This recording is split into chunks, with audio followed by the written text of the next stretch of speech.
옆에 있는 분에게 한번 인사할까요? 당신은 반드시 회복되어 쓰임받게 될 것입니다. 시작.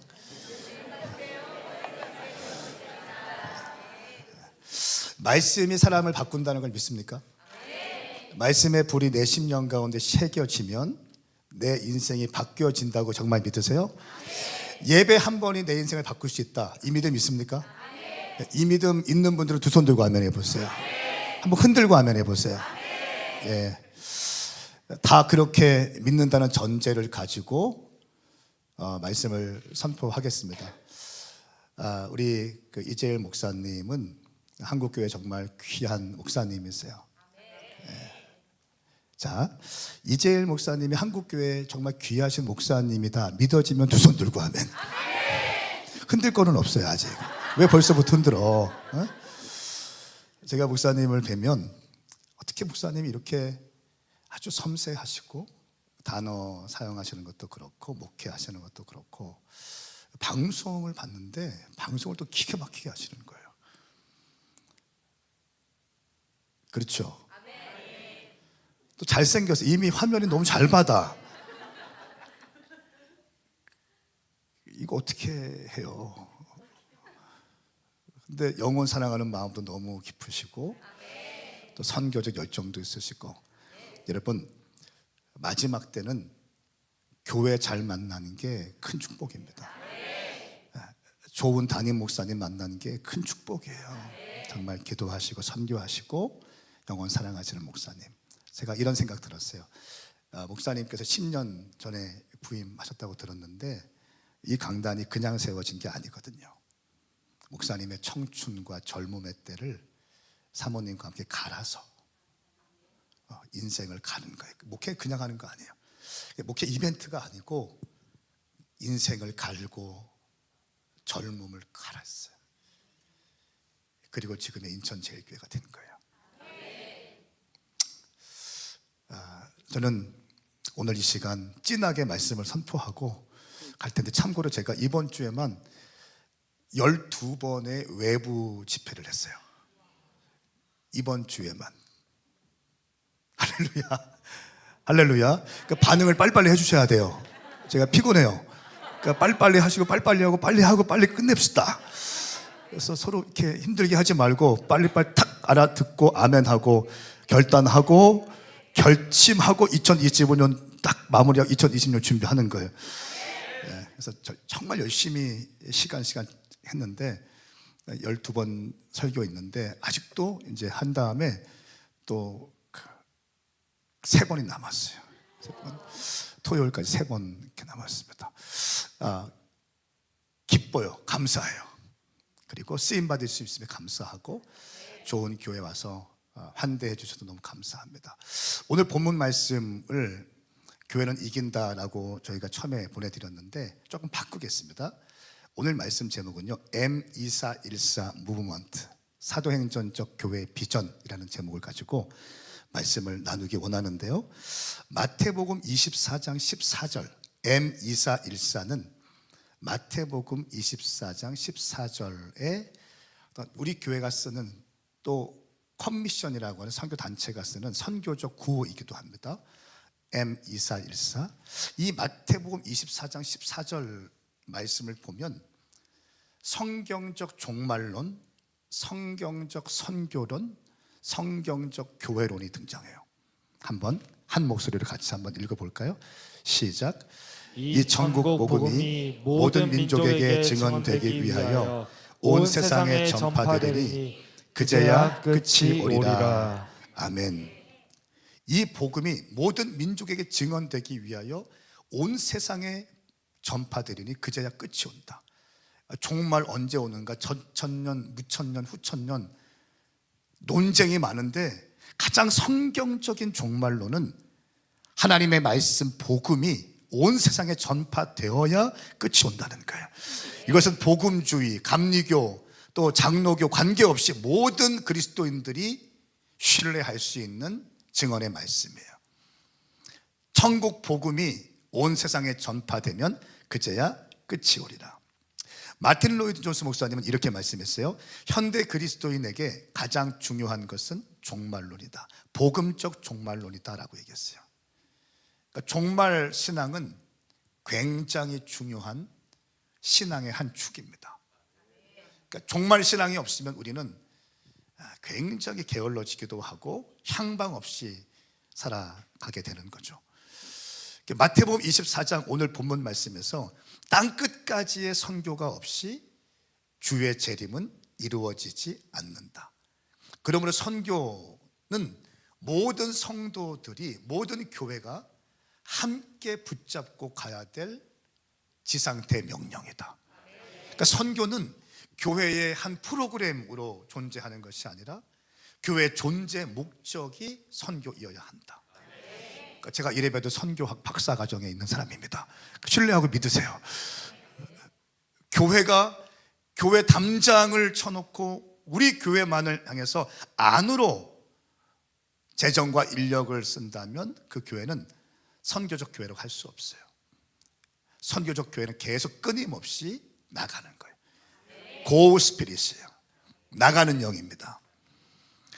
사도행전 1장 8절 말씀에 우리가 다 아는 것처럼 오직 성령이 너희에게 임하시면 너희가 권능을 받고 예루살렘과 온 유대와 사마리아와 땅끝까지 이르러 내 증인이 되리라 말씀하고 있습니다. 여러분, 교회가 어떻게 시작됐어요? 사도행전에 보면 예수님께서 약속의 말씀을 붙들고 너희 떠나지 말라, 이 말씀을 붙잡고 120문도가 마가의 다락방에서 기도했습니다. 말씀을 붙잡고 기도할 때 성령님이 임하세요. 성령님이 각 사람 머리에 임하니까 방언도 터지고 은사가 임하면서 교회가 시작돼요. 여러분, 이 과정들을 잘 보세요. 약속의 말씀을 붙잡았어요. 열심히 기도했어요. 성령님이 임했어요. 성령님이 임하니까 교회가 시작되는 거예요. 이 교회가 어떤 교회가 되느냐? 사도행전 말씀에 보면 예루살렘 교회는 날마다 모이기에 힘썼고 예배했고 재정들을 사도의 발 앞에 갖다 줬어요. 그리고 떡을 뗐습니다. 참 좋았습니다. 그런데 이 예루살렘 교회가 나가지 못하니까 하나님께서 교회를 흩으셨어요. 사도행전 7장 말씀에 보면 스데반을 통해서 그 핍박 사건과 더불어서 교회를 흩으십니다. 원어를 보니까 멧돼지가 밭을, 농작물을 막 파헤치는 것처럼 그런 핍박이 교회 안에 있었어요. 그러니까 성도들이 뿔뿔이 흩어지게 되었습니다. 그러면서 그들이 선교하기 시작하는 거예요.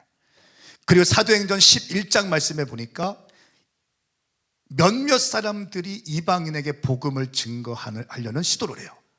그 당시에만 해도 유대인들만 구원받을 수 있다고 믿었어요. 유대인들만 구원받을 수 있다고 믿었는데 그 생각을 깨버린, 복음은 이방 사람들에게도 능력이 있다고 믿는 몇몇 사람들이 이방인 땅에 가서 복음을 증거하는데 그 복음을 증거할 때 놀라운 역사가 일어나기 시작하는 거예요. 그래서 그 사람들이 예루살렘 교회로 본부 교회로 연락을 하니까 그 본부 교회에서 바나바를 파송해요. 안디옥 지역에. 바나바가 가서 보니까 놀랍게 부흥되고 있거든요. 이방인 땅에 교회가. 그래서 바나바가 회심하고 고향에 있던 바울에게 찾아가서 비전 캐스팅합니다. 지금 안디옥이라는 지역에 놀라운 부흥이 있는데 나와 함께 같이 가서 교회를 세웁시다. 교회를 멘토링하고 교회에 복음을 하고 제자화합시다. 비전 캐스팅을 했어요. 그리고 바울과 바나바가 안디옥 교회에 가서 열심히 복음을 가르칩니다. 사도행전 13장 말씀에 보면 예배하는 중에 성령님이 임하세요. 성령님이 임하니까 바울과 바나바가 성령 받고 장로들의 안수를 받고 기도를 받고 1차 선교 여행을 떠나게 되는 거예요. 그러면서 13장부터 28장까지 예루살렘 교회가 아니라 안디옥 교회의 촛대가 딱 세워져서 안디옥 교회를 중심으로 한 사도행전의 역사가 펼쳐지게 되는 거예요. 다시 말하면 교회는 말씀과 기도와 성령으로 탄생되어진다. 요한계시록 22장 17절 말씀에 보면 성령과 신부가 오라 하시는도다, 이 말씀이 있어요. 성령과 신부는 마지막 때 거룩하게 단장되어진 교회를 의미합니다. 마지막 때 교회 패러다임은 성령님으로 충만한 교회가 예수 그리스도의 다시 오심을 갈망하며 앞당기고 주의 재림의 길을 예비하는 교회, 이것이 마지막 때의 교회의 패러다임이에요. 저는 인천제일교회가 선교적 교회가 된 것을 축복하고 환영하고 격려해드리고 싶습니다. 할렐루야. 막 재정을 막 갖다 쓴다면서요. 또 향기를 만든다면서요. 여러분, 이거 얼마에 팔아요? 4만 원? 45,900원. 그 목사님이 굉장히 영적인 것 같으면서도 굉장히 전략적이신 분이세요. 저희 교회도 비슷해요. 공짜로 주는 거 전 정말 싫어합니다. 다 공짜로 무조건 막 주고 그런 게 어디 있습니까? 선교적 교회는, 선교적 교회의 특징이 뭔지 아세요? 다 사야 되는 거예요. 다 사요. 다 사는 거예요. 저희 공짜로 주는 거 너무 싫어요. 다 사게 하고 팔. 제가 방황을 많이 했을 것 같아요. 열심히 공부하고 엘리트 코스를 밟은 것 같아요. 방황을 많이 한 것처럼 보여요.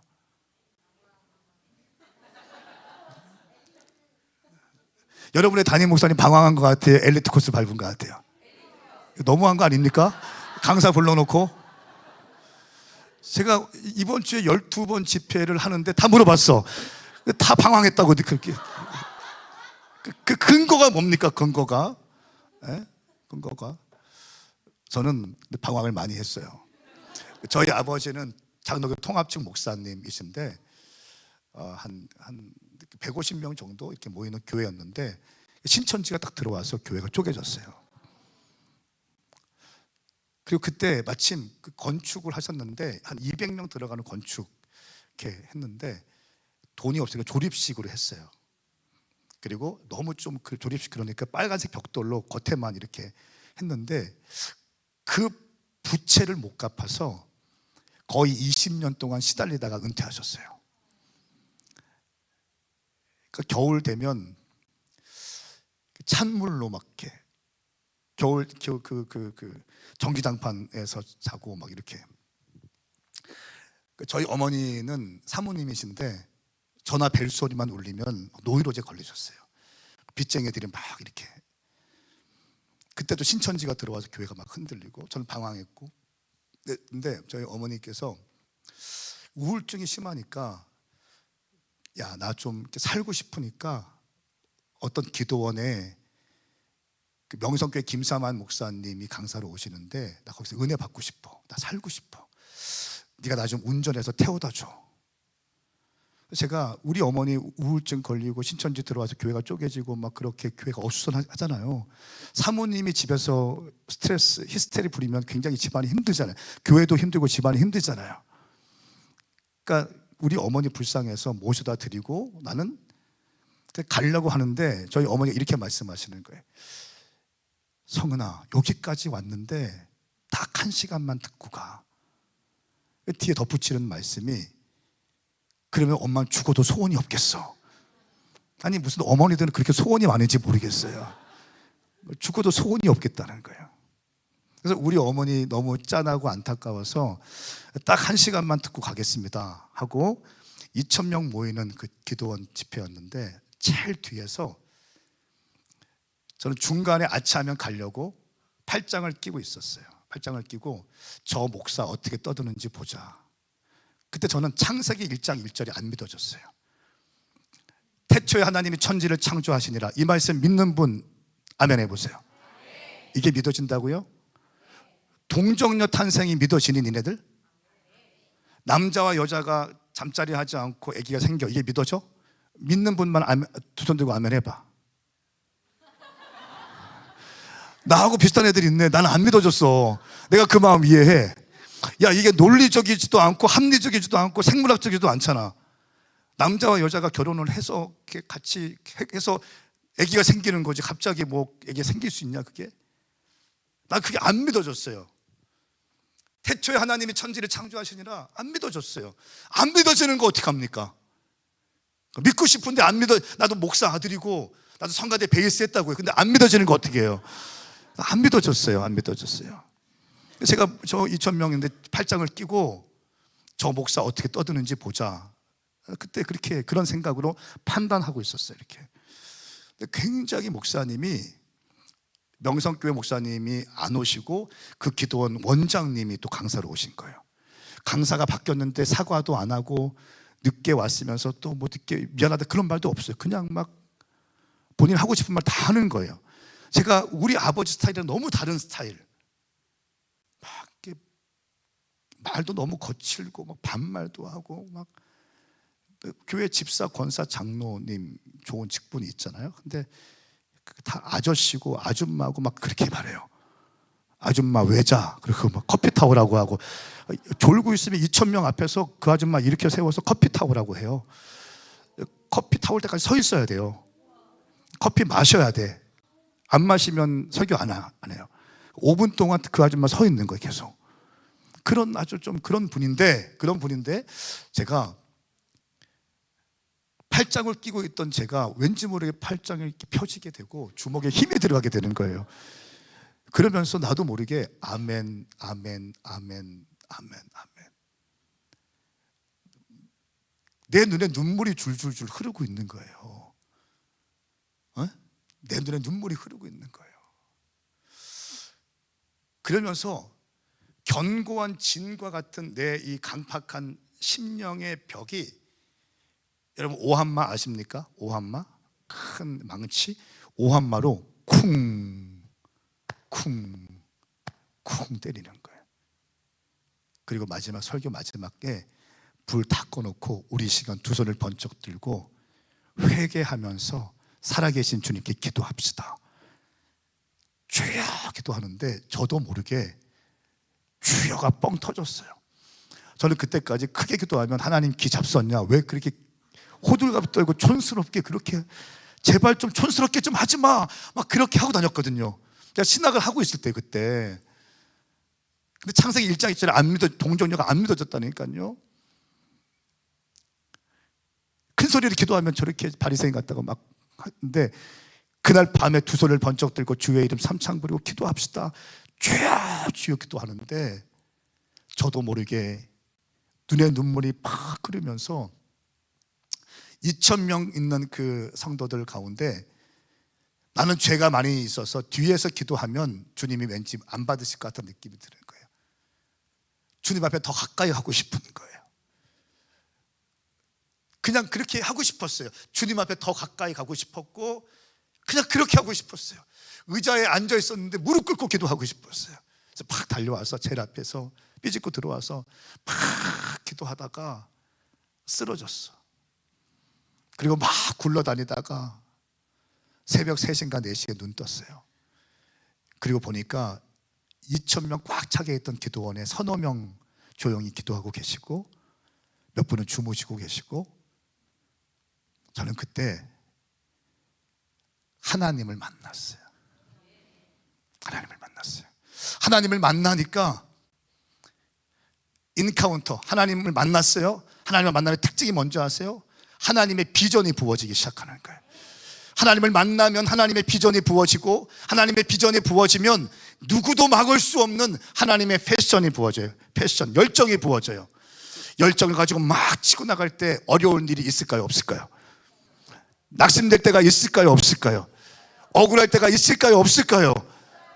있어요. 근데 그 억울함이 있고 힘듦이 있지만 그냥 그 자리에 계속 전진하는 거예요. 약속의 말씀을 붙들고 그 은혜를 붙들고 그때 주신 감격을 붙들고 계속 전진하는 거예요. 계속 전진하다 보면 어느 순간 주님께서 어노인팅, 기름 부어주세요. 기름 부으심은요 골방에서 부어지는 게 아니라, 기름 부으심은 사역의 현장에서 부어지는 거예요. 외로움의 현장에서 부어지는 거예요. 낙심의 현장에서 부어지는 거예요. 절망스러운 현장에서, 배신의 현장에서 기름 부으심이 부어지는 거예요. 그리고 그 기름 부으심 받은 자가 하나님께 말씀으로 입술로 선포하고 기도하면 기도한 대로 이루어져요. 할렐루야. 그냥 이루어지는 게 아니에요. 하나님을 만났고 비전이 부어졌고 열정이 부어졌고 어너인팅이 부어졌고 그 사역의 현장에서 살아계신 하나님을 의지하면서 선포하는 것들마다 이루어지더라고요. 제가 방황할 때 저는 너는 꿈이 뭐냐 그러면 당구장 주인 되는 게 꿈이었어요. 너무 티나게 웃지 마세요. 너는 꿈이 뭐냐? 그러면 당구장 주인. 제임스 딘이라고 아세요? 시대의 반항아, 청자켓 입고 담배 딱 물고 있는 사진, 유명한 사진. 저는 제임스 딘 너무 제가 사랑했어요. 당구장 이름도 정해놨어. 제임스 딘 당구장. 제임스 딘 빌리어드로님께서 다. 근데 제가 하나님을 만났잖아요. 만났어요. 불을 받았어요. 인카운트 했단 말이. 그러면 비전이 부어지는데, 어떤 책을 읽었는데 영혼 구원을 위한 가장 효과적인 방법은 교회를 개척하는 것이다. 이 문장이 있는데 저에게는 이렇게 읽혔어요. 다음 세대와 청년들을 살려내기 위해서는 캠퍼스 앞에 교회를 개척해라.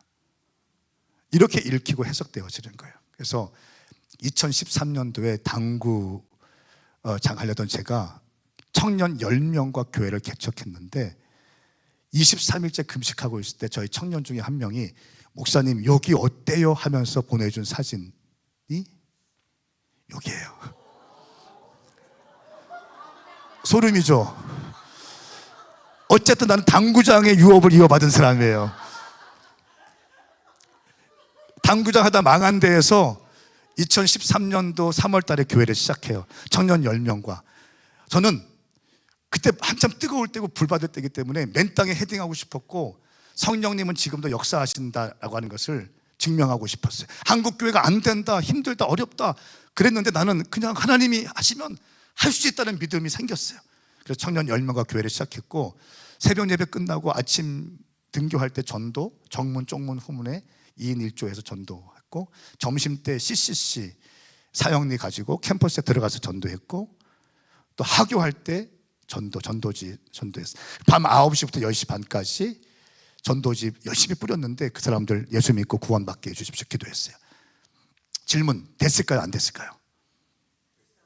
됐어요. 안 됐으면 여기에 제가 왔겠습니까? 됐어요. 계속 부흥되는 거예요. 3년 됐을 때 두 번째 교회를 개척했어요. 두 번째 교회. 첫 번째 교회도 있고, 충남대학교 앞에 스타벅스 8층 건물에 250석 되는데 거기서 교회를 개척했어요. 한 주에 70명이 온 적도 있어요. 전도에서 청년들. 수요일에 30명의 새로운 사람이 온 적이 있어요. 100명이 한 주에 온 적도 있고. 세 번째 교회를 개척했어요. 필리핀 바교의 교회를 개척했어요. 네 번째 교회를 개척했어요. 전주 전북대학교 앞에 4명의 사역자들 보내서 개척을 시켰어요. 전주에서 저희 교회 오는 사람이 있어서 우리 교회 오지 말고 전주에서 교회 개척해라. 전북대학교 앞에 교회를 개척했는데 지금 70명쯤 출석을 하고 있어요. 다섯 번째 교회를 개척했어요. 서울 서초에 교회를 개척했어요. 연예인들 예배, 정기 예배 때 집회했을 때 그때 참 독특한 밤이었는데 한 사람이 완전히 클릭되고 완전히 뒤집어졌어요. 그래서 그 청년이 예전에 아이돌 준비할 때 교회를 다니다가 연예계 들어오면서 교회를 떠났었는데 우연히 집회 왔다가 은혜 받고 불 받아요. 대전에 있는 저희 교회까지 찾아왔어요. 매주마다 올 때 다른 가수 데려오고 뭐 댄서 데리고 이렇게 데리고 오면서 한 대여섯 명 같이 데리고 오는 거예요. 매주마다. 어쨌든 금요일 왔다가 다시 올라가고 다시 주일날 오고. 그러지 말고 서울에 교회를 개척하자. 알아봐라. 아트홀을 이렇게 빌려서 교회를 개척했어요. 젊은 의사들도 많이 모이고 있고, 패션 종사하는 사람들, 가수들 많이 있어요. 여기 서울에 예배 4시에 예배 드려요. 매주 가다가 이제 저희 막 교회가 커지면서 2달째 못 가고 있어요. 담당 목사님이 있고 사역자들이 있고 잘 또 진행되고 있어요. 6번째 교회를 개척했어요. 시리아 난민들을 위한 133명의 무슬림 10대들을 위한 교회. 난민 캠프에 한번 집회 간 적이 있는데 난민 캠프의 아이들이 다 멍하니 놀고 있는 거예요. 그래서 이 아이들을 위해서 학교를 세워주자. 학교를 세워 133명. 한 번도 예수의 이름을 듣지 못한 아이들이었어요. 그 아이들에게 제가 학교 개교할 때 가서 설교했어요. 내 보스가 여러분을 위해서 학교를 세워주라고 했습니다. 내 보스가 내 인생을 바꾼 내 보스가 학교만 세워주지 말고 여러분 위해서 가방도 선물하라고 했습니다. 내가 믿고 있는 내 보스가 학교만 세우지 말고 가방만 주지 말고 여러분들의 따뜻한 양고기를 점심으로 준비하라고 했습니다. 이 무슬림 아이들이 예수 예수 예수를 외치는 거예요. 내 보스의 이름은 예수 그리스도입니다. 나는 예수님을 믿습니다. 나는 당구장 주인을 했던 사람인데 나는 예수 믿어서 지금 목사하고 있고 사람을 살리는 사람이 되었습니다. 예수 믿을 사람 있습니까? 다 들어 애들이. 그냥 다 개종시켰어요. 그리고 평일에 아랍어, 성경, 수학, 영어를 가르치고 주일에 예배를 드려요. 굉장한 거예요. 시리아 난민들 133명. 그리고 레바논 청년들을 위한 교회도 개척했어요. 가정교회로 거리에서 개척 전도해서 가정교회로 모였어요. 16명, 7명이 또 모여서 예배를 드려요. 레바논 청년 100% 무슬림들. 8번째 교회를 개척했어요. 실리구리에 네팔에 이분은 오토바이를 타고 히말라야 산맥을 넘어가서 밧줄을 타고 산족 마을에 가서 복음을 증거하는 분인데 코로나 때 저희가 하는 킹덤 컨퍼런스 온라인 때 참석했고 은혜 받고 저희가 하는 선교 훈련학교 킹덤 바이블 칼리지에 강의를 듣다가 불을 받아요. 온토 친척 아비 집을 떠나라 이 강의를 듣고 네팔을 떠나서 실리구리 지역 인도 직전 지역인데 거기에 와서 거리에서 복음을 증거하다가 병든 자들에게 기도하니까 치유가 되는 거예요. 병든 자들이 모여서 함께 교회를 개척했어요. 저희 교회 도와달라고 저희가 아예 그러면 오메가 교회를 세웁시다. 같이 세워서 지금 인도 실리구리 지역에 교회를 개척했어요. 아홉 번째 티르키예에 또 교회를 개척했어요. 두 가정을 파송했어요. 한 가정은 완전히 생 개척하는 이스탄불 다운타운에 건물을 얻어서 생 개척을 해라. 한 가정 모델은 남편은 사범이고 아내는 미술 상담 치료하는 사람인데 너희들은 일상에 들어가서 복음을 증거하고 교회를 개척해봐라. 가정교회를 시작해라 했는데 이 가정교회가 아닌 로컬 처치에서 하는 교회가 1년 만에 17명이 출석하게 되었어요. 100% 무슬림들이었는데 거리에서 전도하고 SNS로 전도해서 무슬림들 17명의 청년들이 함께 예배하는 공동체가 되었어요. 제가 다음 년에 2월 달에 교회 설립 선포하고 세례식 하러 가요. 그러니까 다른 데서 이런 얘기하면 되게 박수도 많이 치고 함성도 지르고 그렇게 해요. 근데 제일교회는 대단하네요.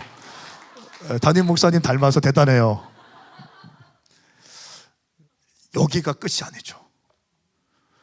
이번 2025년 6월 21일에 저는 건축할 생각은 없었습니다. 저희 아버지가 건축하시다가 굉장히 힘들어졌기 때문에 나는 건축할 생각이 없었어요. 근데 말씀을 통해서 그냥 다윗이 성전 건축할 생각한 것만으로 하나님이 너무너무 기뻐하시는 장면을 제가 보고 다윗의 인생의 후반부는 성전을 건축하는 거에 탔습니다. 그거 아세요? 재정도 다 준비해요. 설계도 다 준비해요. 시공팀도 준비합니다. 비전, 성전 건축에 대한 비전도 솔로몬에게 붙고 솔로몬과 함께 뛰는 관료들에게도 비전 쉐어링을 해요. 굉장한 사람. 재정도 다 준비해버립니다. 다윗의 인생의 3분의 2 지점부터는요 성전 건축에 거의 올인할 정도로 합니다. 하나님께서 이새의 아들 다윗은 내 마음에 합한 자라 이렇게 말씀하셨고 다윗이 성전 건축한 것 하려고 한 생각만으로도 하나님이 기뻐하시는 장면을 보면서 제가 그동안 성전 건축, 교회를 크게 짓고 하는 것은 안 좋은 거라고 생각했던 제 마음 또 혹은 과거에 했던 내 상처, 쓴뿌리들이 말씀을 묵상하는데 정말 이런 표현이 맞습니다. 그냥 가죽이 벗겨지는 것처럼 훅 벗겨졌어요. 성전 건축에 대한 열망이 막 이글이글 거리기 시작했어요. 그래서 건축을 시작했습니다. 그 영상을 제가 보여드릴게요. 박수를 치시면, 세게 치면 나올 겁니다.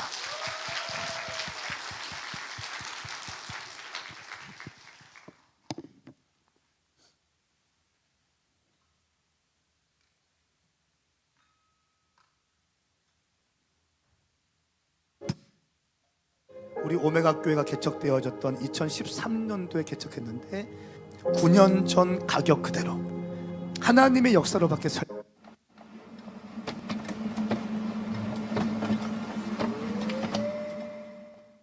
2022년도로 돌아보면 정말 많은 은혜가 있었는데요, 그 중에 하나는 센터 처치 부지를 받은 겁니다. 우리 오메가 교회가 개척되어졌던 2013년도에 개척했는데 9년 전 가격 그대로 하나님의 역사로밖에 설명이 안 되는 일들이 우리 교회 가운데 있는 줄 믿습니다.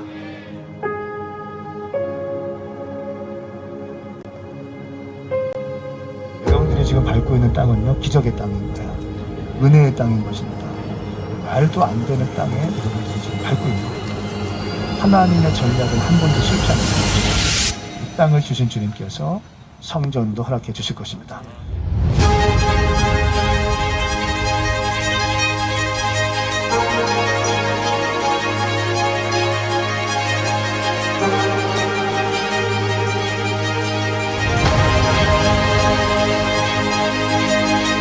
센터 처치 규모를 기념하는 테이프 커팅식을 시작하겠습니다. 다 함께 외쳐주시겠습니다. 하나, 둘, 셋!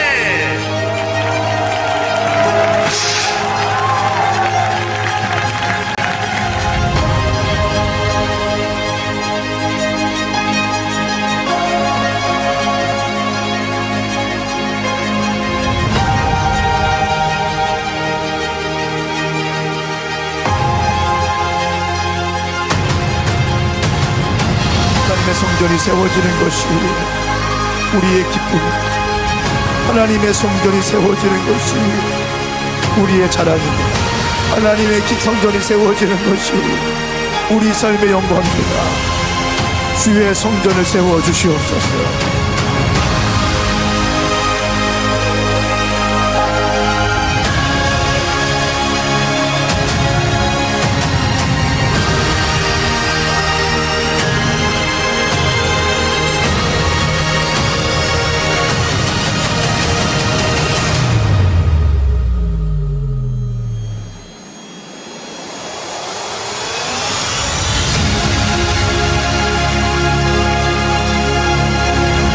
우리 오메가 센터 처치 이곳에 이렇게 인도해 주시니 감사합니다.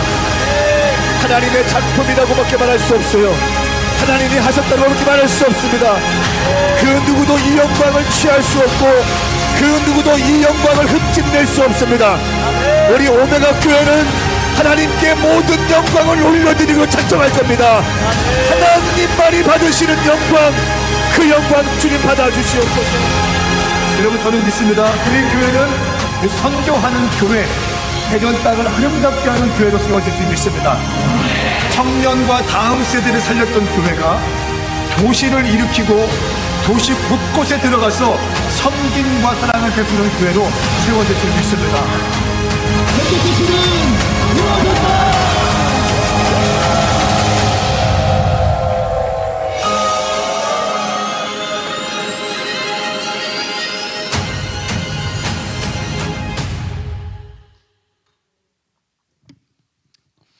달라 보이죠? 달라 보이죠?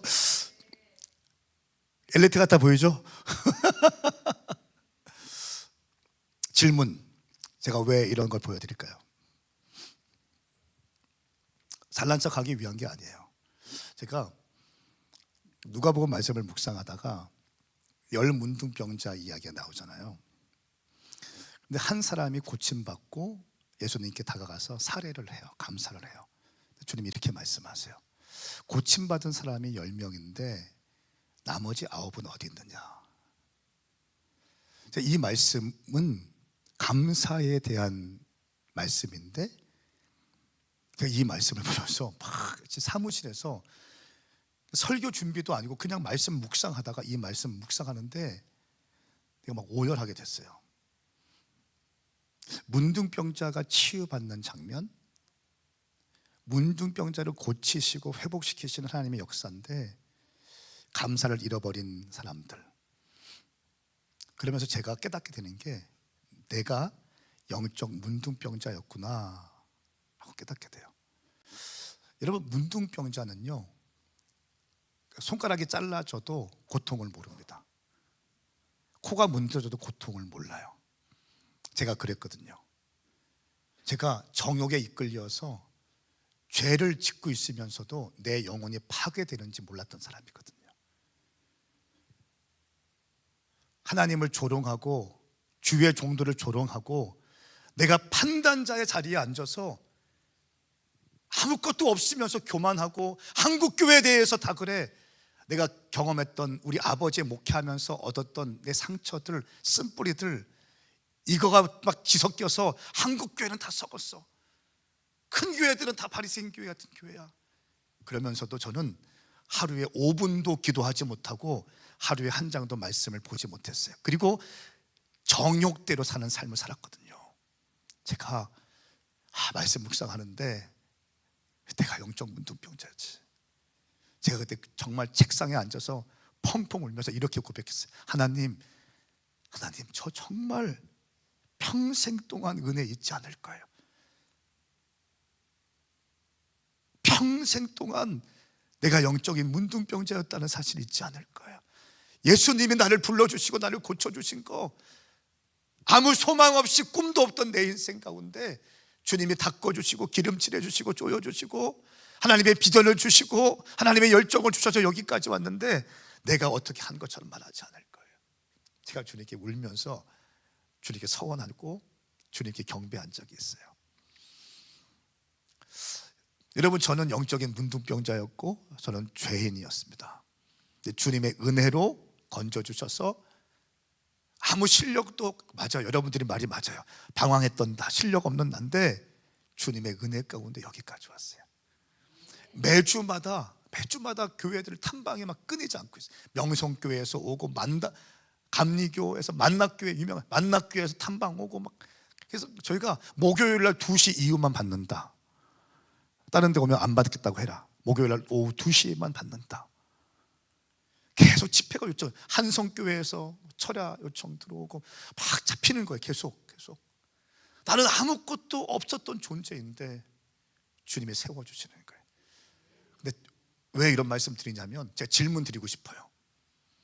건축할 때 재정적으로 힘들까요? 안 힘들까요? 힘들어요?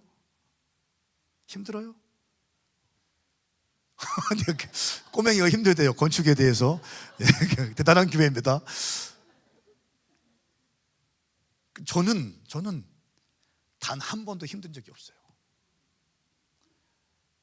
교회 안에 분쟁이 있거나 다툼이 있거나 내 마음이 근심되는 단 한 번의 사건도 없어요.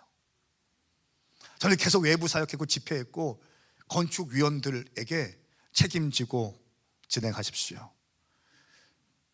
믿고 맡길 수 있는 종이 되십시오. 그리고 생명 바쳐서 이 일들을 감당하십시오. 처음에 오픈할 때 안수기도 해주고, 그러니까 안수 집사님들에게 하고 중요한 보고만 받았어요. 물론 중요한 결정은 제가 했지만 단 한 번도 근심한 적이 없고 어려운 적이 없어요. 질문: 건축하면 선교사들 파송해야 돼요, 말아야 돼요? 해야 돼요? 파송한다는 건 어떤 거예요? 완전히 에이스들입니다. 그 사람이 내 사역에 없으면 안 될 것 같은 사람 있죠. 완전 에이스들, 그런 사람들을 훈련시켜서 보내고 재정도 보내야 돼요. 100만 원 넘게. 어떻게 해야 돼요? 보내야 돼요, 말아야 돼요? 보내야 돼요? 남의 일이라고 너무 쉽게 얘기하는 거 아니에요?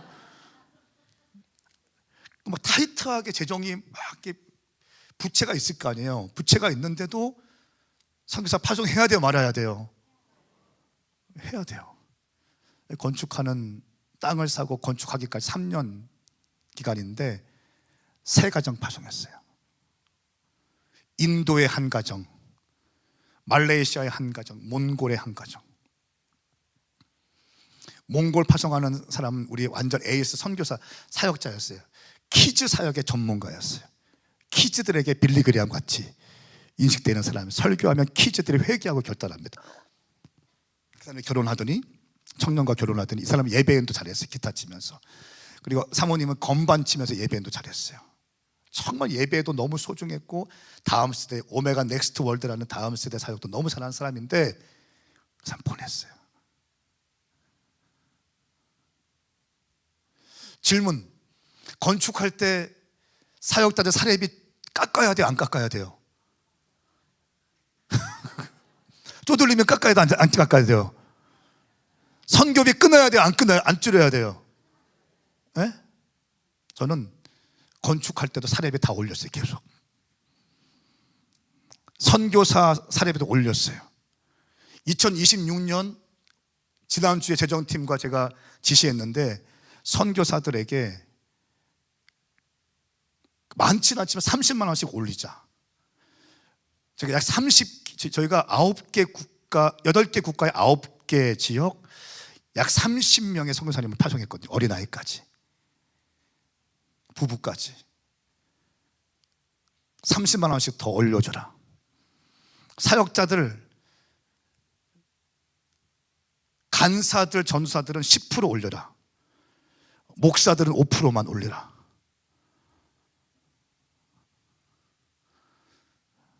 주님을 찬양합니다. 잘한 결정 같아요. 질문. 저희가 청년 10명과 교회를 개척했기 때문에 청년들 중심의 교회예요. 이 청년 중심의 교회인데 어느 순간 저희가 창립기념주일에 한국교회 은퇴하신 목사님들을 모셔서 아버지의 축복성회라는 집회를 했어요. 그러니까 곽선희 목사님, 또 오관성 목사님, 침례교 일대 총회장 오관성 목사님, 또 이동희 목사님, 전주 안디옥교회 선교하시는 목사님, 김인중 목사님, 동산교회, 이런 은퇴하신 목사님들 모시고 아버지의 축복성회를 한 적이 있어요. 그리고 어버이 주일이 되면 어버이 주일 끝나고 바로 월요일에 대전 지역에 은퇴하신 목사님들, 사모님들 120분 정도 모셔서 식사를 대접해요. 감사 예배를 드리고 케이터링 식사를 대접하고 봉투를 준비하고 선물을 준비해 드려요. 이렇게 들어가는 비용이 한 1,000만 원 정도 들어가요. 질문: 이거 해야 돼요, 말아야 돼요? 돈 될 거예요? 건축 계속 하고 있는데, 부채도 막 나가고 있는데 어떻게 해야 돼요? 했어요. 정말 주님이 기뻐하시더라고요. 정말 기뻐하시더라고요. 제가 어디 집회 갔다 올 때 연락을 받았어요. 제가 비전 건축위원들에게 건축하기로 했으니까 땅을 알아보십시오. 그리고 웨딩홀 경매 나온 것을 알아보십시오. 적어도 500명 이상 들어갈 수 있는 공간이 돼야 됩니다. 한꺼번에. 그런데 땅을 알아보니까 500평 땅에 100억 이상이 든다는 거예요. 땅값만 500평에 100억 이상. 경매 나온 게, 웨딩홀이 나온 게 80억 90억 나왔는데 한 300명까지밖에 못 왔는 거예요. 그리고 70억 정도 들여서 리모델링 해봤자 제대로 쓸 수가 있는 거 없는 거예요. 어디 집회 갖고 오는데 1460평에 66억 5,900에 저희가 교회를 개척했을 때, 정확하게 개척했을 때 그 땅도 나왔어요. 그런데 그 9년 동안 그 주변은 완전히 신도시로 바뀌었는데 그 땅을 아무도 못 건드렸어. 그리고 9년 동안 1원도 오르지 않았어요. 지금 그 땅이 150억 넘게 한다는 거예요. 할렐루야. 제가 왜 이런 말씀을 드리는가 하면, 하나님께 심은 것은요 100%입니다. 하나님께 심은 거는 100% 거둘 거예요. 여러분, 제가 우리 교회 성도들한테 늘 강조하는 말이 있는데, 하나님께 인색하지 말고 나에게는 인색하고 나에게는 아껴 쓰고 우리 자녀들한테 인색하더라도 하나님께는 부하게 심자, 풍성하게 심자, 이렇게 강조해요. 한 번은 제가 제 멘토 목사님을 모시고 런던에 집회를 갔어요. 런던 집회 갔는데 그 비서 목사님이 저한테 5만 원짜리 이만큼을 공항에서 주는 거예요. 이거 저한테 왜 주십니까? 하니까 선교사님들, 금식하신 선교사님들에게 50만 원씩 드리는, 이 제 멘토 목사님은 한국 교회가 회복되기 위해서는 목사님들이 금식해야 가능성이 있다. 이런 마음을 갖고 계신 분이세요. 그래서 금식하시는 목사님들에게 개척교회 목사님 100만 원씩 주시는 분이세요. 4014라고 해서 14주 동안 매주 3일씩 14주 금식하면 42일 되거든요. 그러면 42일 금식 완주하시는 분들에게 100만 원씩 드리시죠. 제가 질문했어요. 목사님, 이렇게 나가는 돈이 얼마입니까? 1년에 3억이 나간대요. 3억이 나간다는 소식을 듣고 감동이 왔어요. 3주 뒤에 우리 교회에 모셔서 집회하는데 이 3억의 10분의 1이라도 우리가 준비해드리고 싶다. 이런 감동이 툭 왔어요. 질문, 감동이 오면 순종해야 돼요, 안 해야 돼요? 그거 아세요? 정말 그래요? 감동이 오면 순종해야 돼요? 네, 감동이 오면 순종해야 돼요. 그 감동이 툭 와서 제가 한국에 와서 새벽 예배 끝나고 그때 한 7년쯤 지난 전이니까 저희 청년들 한 300명 정도 모일 때 출석할 때 그때였어요. 새벽 예배 끝나고 제가 얘기했어요. 이런 있고 3억이 든다는데 이번 3주 뒤에 부흥회를 하시는데 3천만 원 10분의 1 사례비 드리고 싶다. 감동 오시는 분들 헌금해라. 그랬어요. 채워졌게 안 채워졌게요? 2시간 만에 채워졌어요. 그리고 집회를 갔다 오는데 청년이 엘리베이터에서 이렇게 봉투를 또 들고 서 있는 거예요. 엘리베이터 앞에서. 목사님, 이거 감동이 와서 목사님 새벽에 하신 말씀 있는데 이 감동이 왔는데 이거 제가 쓰면 안 될 것 같아요. 목사님 드리려고 제가 기다리고 있었어요. 얼마인데? 500만 원이에요. 또 주일 밤 예배 끝나고 제 방에 들어가려고 제 소파에 문 앞에 앉아서 어떤 형제 자매가 또 봉투를 들고 있는 거예요. 이거 제 보너스 받았는데 목사님 제가 쓰면 안 될 것 같아요. 새벽 예배 말씀 들었는데 이거 바쳐야 될 것 같아요. 얼마인데? 600만 원이에요. 그렇게 해서 5,500만 원이 모여졌어요. 왜 아멘이 없을까요, 여러분들은? 3일 집회 3번 설교하는데 5,500만 원을 드렸어요. 그때 금요일 밤, 토요일 밤, 주일 밤 3번 설교하셨는데 그 목사님 굉장히 큰 교회, 대전에서 큰 교회고 존경받는 목사님이시고 이제 은퇴하신 목사님이세요. 제가 제 아내와 함께 봉투를 준비해서 목사님 사모님 같이 오셨는데 목사님, 저희 사례비입니다. 5,500만 원입니다. 청년들 300명 있을 때예요. 우리는 아무 땅도 없고 건물도 없고 우리는 다 교회를 개척하고 있지만 캠퍼스 앞에 교회 개척하고 있지만 다 임대료 내는 교회 있죠. 상가교회 연합이었어요.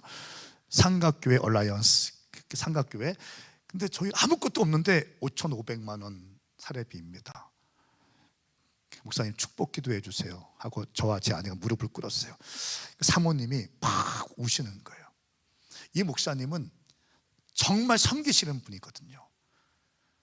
그래서 많이 당하기도 하셨어요. 근데 교회를 큰 교회 한 4, 5천 명 목회하셨는데 그 목사님이 막 이렇게 보시면서 한 30초간 말씀하지 않는 거예요. 저희 교회가 어떤지 잘 알고 있는 목사님이니까 사모님은 막 통곡하시고 울고 계시고 제가 그때 거기서 안수기도 받았어요. 목사님, 우리 축복해 주세요. 목사님도 울고 저도 울고. 그렇지, 하나님께 바치는 거 이렇게 해야지. 그렇지, 큰 교회는 뭐 돈 많이 있으니까 필요가 없을 거야. 그런 게 아니라 성령님께서 감동 주시면 순종해야지. 그리고 나서 1460평 나중에 시간이 지나서 1460평 LH 종교부지 그 땅을 계약하는데 그날을 기억나게 하시더라고요. 그때 그날을 우리가 아무것도 없으면서도 5,500만 원을 3번 설교하셨다고 심고 간절히 믿음으로 축복을 사모했던 그때를 기억나게 하시면서 그 땅을 우리에게 주시더라고요. 할렐루야. 그 땅은요 지금 150억이 넘는, 거의 우리는 100억 이상의 이익을 받은 거예요. 지금 살려고 하면 150억이 넘는 땅이라는 거예요. 왜 제가 이런 말씀 드리는 줄 아세요? 하나님께 심은 것은 반드시 열매를 봅니다. 나를 위해 심은 것, 나를 위해 입는 것, 나를 위해 먹는 것은 다 썩어질 거예요. 언젠가는 썩어지고 배설물이 될 겁니다. 그런데 하나님을 위해 심은 것은, 하나님을 위해 여러분들이 재정을 심고 하나님께 눈물로 기도를 심은 것은 반드시 때가 되면 응답하여 주시고 거두게 될 줄 믿습니다. 자, 이 말씀이 정말 믿어지면 두 손 들고 아멘 해보세요. 이 말씀이 확실하게 인식되어진 분 흔들고 아멘 해보세요. 정말 믿습니까? 하나님께는 인색하면 안 돼요. 선교하는 교회는 재정도 보내야 되고 사람도 보내야 되고 시간도 보내는 교회예요. 우리 안으로만 계속 가두기 시작하면요, 성을 쌓는 교회가 되는 거예요. 선교하는 교회는 길을 여는 교회예요. 저는 선포하고 축복합니다. 인천 제일교회 통해서 수많은 선교사들이 나가고 수많은 길들이 열리기를 예수님 선포합니다. 여러분의 일터 가운데, 여러분의 가정 가운데, 캠퍼스 가운데 오늘 비전 선교사 컨퍼런스를 하는데 비전 선교사님들 가운데 대단한 겁니다. 나가든지 보내든지 일터에 가서 왕 같은 제사장으로 살고 있는 것. 제가 한 번은 주일 설교하는데 저기 가운데쯤에서 장교 출신의 집사님인데 막 울고 있는 거예요. 목사님이 설교할 때 울고 있으면 어떤 생각을 할까요? 아, 내가 설교가 은혜스럽게 지금 되고 있는 모양이다. 그래서 좀 나름대로 좀 이렇게 오늘 하나님 감사합니다 하면서 설교하고 있는데 툭 주시는 마음이, 아들, 너는 너희 성도가 네 설교 듣고 울고 있는 것으로 만족해? 왜요, 주님? 나는 내 성도들이 네 설교 듣고 울고 있는 것으로 만족하지 않아. 성도들이 담장을 뛰어넘어서, J.D. 그리어 목사님이 쓰신 담장을 넘는 크리스찬이라는 책이 있는데, 담장을 뛰어넘는 크리스찬이 되어서 그들의 일상에 들어가 왕 같은 제사장의 삶을 살기 원해. 제가 그 설교 중에 그 음성을 듣고 얼마나 주님 앞에 죄송스럽고 회개했는지 몰라요. 여러분, 성도라고 하는 이름은요, 선교사와 동일어입니다. 성도는 곧 선교사이어야 합니다. 교회는 곧 선교이어야 합니다. 다시 한번 축복합니다. 인천 제일감리교회 가운데 선교의 영이 부어질지어다. 사도행전적 교회의 영이 부어질지어다. 몇 가지 이야기를 하고 기도하기 원합니다. 절망의 나라 조선 땅에 교회를 세우기 위해서 온 20대 미국 청년들이 있었어요. 이들을 통해서 교회에 복음이 들어왔죠. 그리고 이 대한민국 교회는요, 전 세계의 부흥의 모델과 같은 그런 교회가 되었습니다. 근데 지금 우리가 그 믿음의 헌신들로 세워진, 그 미국의 젊은이들의 헌신으로 세워진 우리의 복음의 씨앗이 이제 열매를 맺고 있었는데, 근데 우리가 지금 선교지에 나가서 복음을 증거하지 않거나 여러분의 삶의 자리에 가서, 일상에 가서, 여러분의 캠퍼스와 일터에 가서 선교적 삶을 살지 않는다면 우리는 역사 앞에 부끄러운 삶을 살게 될 것입니다. 선교를 한다는 것은 은혜를 갚는 것이기도 합니다. 카라반이나 IS들이 전쟁 고아들을 먹이고 입히면서 그 아이들에게 전쟁 교육을 시켰어요. 그러니까 TV나 영화 보면 초등학교 아이들이 담배 피면서 총 들고 있고 그런 거 있죠. 다 전쟁 고아들을 IS, 카라반 이런 애들이 전쟁 고아들을 전쟁 용병으로 훈련시켰기 때문에 가능한 거예요. 교회가 이런 난민들에게 신경 쓰지 않는다면 다 빼앗기게 될 것입니다. 저는 이 인천 제일교회 비전 선교사님들이 여러분의 일상에 들어가서 선교적 문을 활짝 열고 예수 그리스도 다시 오심을 예비하는 정말 왕 같은 제사장이 될 줄 믿습니다. 미국에서 제가 몇 가지 얘기할게요. 미국의 수정교회가 있죠. 크리스탈 처치라고 굉장히 유명한 교회입니다. 이 교회는 1955년도에 로버트 슐러 목사님에 의해서 세워진 교회입니다. 극장에서 시작했어요. 근데 이 교회가 1만 장이 넘는 유리로 멋지게 교회를 또 건축을 했습니다. 한때는 5만 명이 모이는 대초 메가 처치였어요. 수많은 한국 목사님들이 가장 탐방하고 싶어하는 교회였어요. 디즈니에 가서 꼭 사진 찍고 이 크리스탈 처치가 사진 찍고 목사님들의 로망 중에 하나였습니다. 그런데 이 교회가 추수감사절이나 성탄절 때는요, 이 강단을 크게 열어서 코끼리까지 강단 위에 올려보내고 사자까지 강단 위로 올려보내는 거예요. 엉 하는 이 목소리 한번 듣게 하려고. 그리고 그 크리스탈 처치의 지휘자는 세계적인 지휘자입니다. 그런데 이 크리스탈 처치가 2012년 6월 달에 천주교회 5,750만 달러, 그 당시에 약 830억에 매각됩니다. 천주교회. 그리고 이 어마어마하게 모였던 교회, 세계적인 교회가 천주교회 매각을 되고요, 가디나 지역이라는 곳에 가서 다시 교회를 시작하는데 그때 약 700명 정도의 백인 노인들만 모이는 교회가 됐어요. 70대면 청년과 같이 보일 정도로 굉장히 고령화된 교회가 되었습니다. 이 교회는 왜 어쩌다가 이렇게 되었을까요? 이 크리스탈 처치의 방향은 백인 중산층을 겨냥한 교회였습니다. 그리고 지금 이렇게 말할 수 없는 수치를 당하면서 겨우겨우 노인들만 모이는 교회가 됐어요. 또 한 가지 예를 들어볼게요. 1960년도에 반대로 한 청년이 해안가를 거닐고 있는데 파도가 확 치는 걸 보면서 순간 비전이 열리는데 수많은 청년들이 열방 선교를 향해서 나가는 환상을 보기 시작합니다. 그 사람의 이름은 로렌 커닝햄 목사님이에요.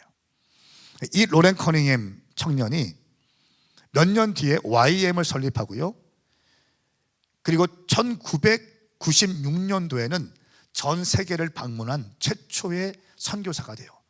모든 국가를 다 방문한 최초의 선교사가 돼요.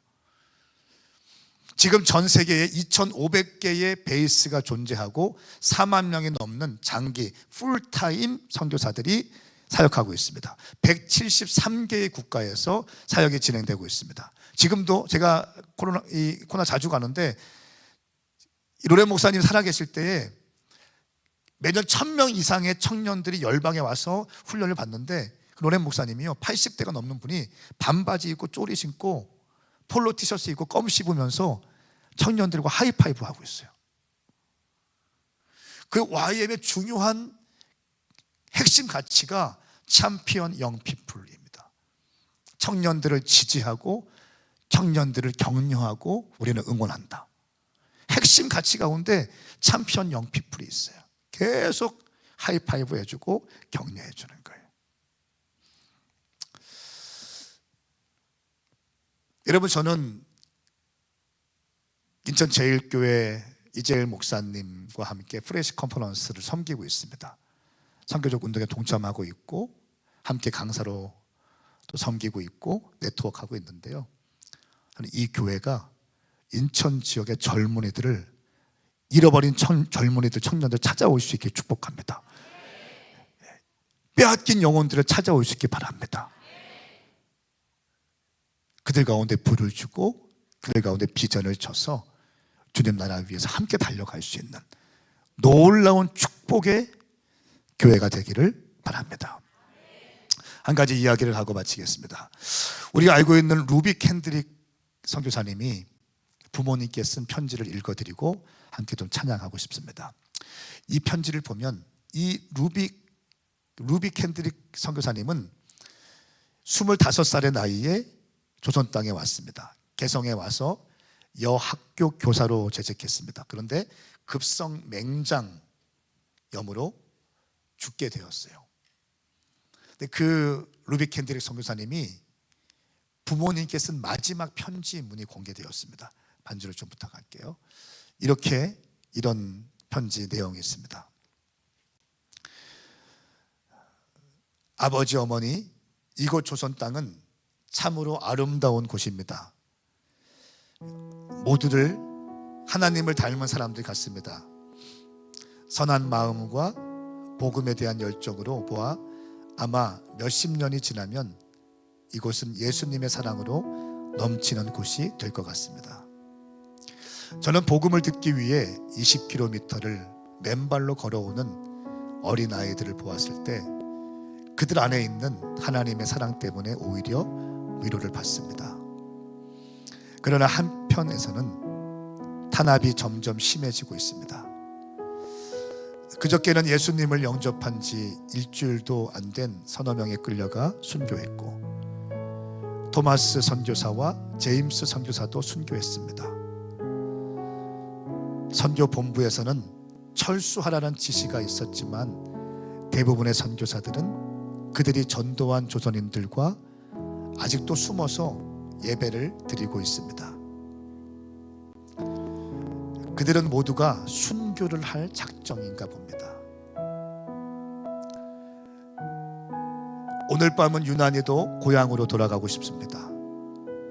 외국인을 죽이고 기독교를 증오한다는 소문 때문에 부두에서 저를 끝까지 말리셨던 어머니의 얼굴이 자꾸 제 눈앞에 어른거립니다. 아버지 어머니, 어쩌면 이 편지가 마지막일 수도 있습니다. 제가 이곳에 오기 전 뒤뜰에 심었던 한 알의 씨앗으로 이제 내년이면 온 동네가 꽃으로 가득하겠지요. 그리고 또 다른 씨앗을 만들어내겠지요. 저는 이곳에 작은 씨앗이 되기로 결심했습니다. 제가 씨앗이 되어 이 땅에 묻히게 되었을 때 아마 하나님의 시간이 되면 조선 땅에는 많은 꽃들이 피고 그들도 여러 나라에서 씨앗이 될 것입니다. 저는 이 땅에 저의 심장을 묻겠습니다. 바로 이것은 제가 조선을 향해 가지는 열정이 아니라 하나님께서 조선을 향해 가지신 열정이라는 것을 알게 되었습니다. 어머니, 아버지 사랑합니다. 루비 켄드릭 선교사님이 25세에 제대로 사역도 해보지 못하고 이렇게 순교하게 됩니다. 루비 켄드릭 선교사님의 묘비문에는 이런 글귀가 지어져 있어요. 내게 1000개의 생명이 있다면 그 모두를 한국에 바칠 것이다. 그리고 유언합니다. 내가 죽거든 텍사스 청년들에게 10명, 20명, 50명씩 한국으로 나오라고 일러주세요. 그리고 그 유언을 들은 수많은 청년, 미국의 청년들이 이 조선 땅, 미개한 조선 땅에 와서 생명을 바치고 주의 복음을 증거하기 위해 헌신했습니다. 그리고 우리는 그들의 수고와 그들의 순교의 피로 인하여 지금 이렇게 복음을 받아들이게 되었습니다. 제가 아까 보여드렸던 그 사진에서 그 레바논에 133명을 위한 학교를 세우고 얼마나 뿌듯했겠어요. 감사했겠어요. 그리고 자흘, 그 레바논 자흘레라는 그 지역에 작은 호텔이 있었는데 거기에 제가 묵고 있었습니다. 그 호텔이 너무 또 좀 이렇게 클래시컬하면서도 아담하고 좀 운치 있는 호텔이었어요. 그래서 학교를 오픈하면서 감사하고 왔는데 그 호텔에서 쉬고 있었습니다. 샤워를 하고 핸드폰을 봤는데 핸드폰이 난리가 난 거예요.